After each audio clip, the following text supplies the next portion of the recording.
Hello student, this is Seema Chauhan from Classic Solution. I welcome you all.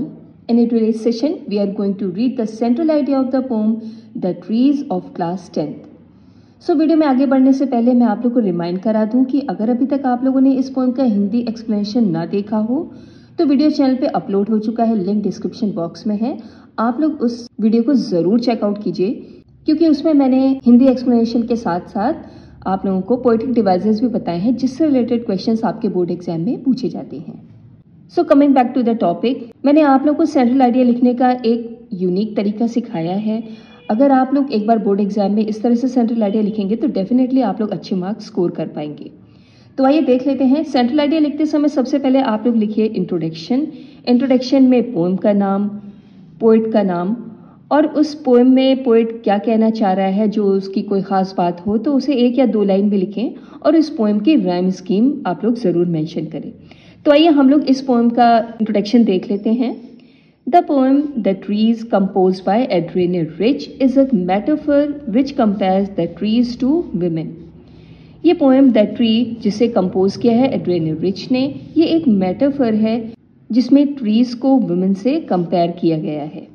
This poem has no rhyme scheme और इस poem की कोई भी rhyme scheme नहीं है। तो इंट्रोडक्शन लिखने के बाद में अब हम लोग सेंट्रल आइडिया देखते हैं कैसे लिखेंगे। Through the poem the poetess refers to women who have been healed and are ready to move out of their houses to fulfill their primary purpose and need.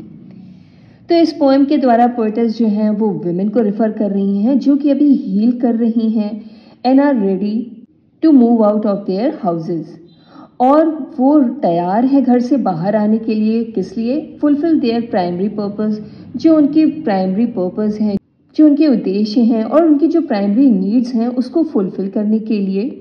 As women have remain indoor the forest have become empty.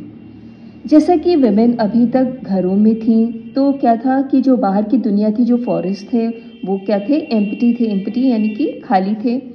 Further the poetess says that the roots of the tree are working hard to separate themselves from the floor.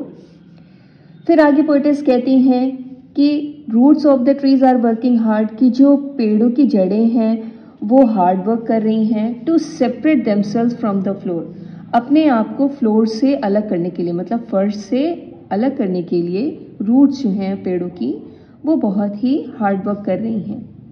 And the forest will be full of trees the next morning, और अगली सुबह तक forest भी जो हैं वो trees से भर जाएंगे।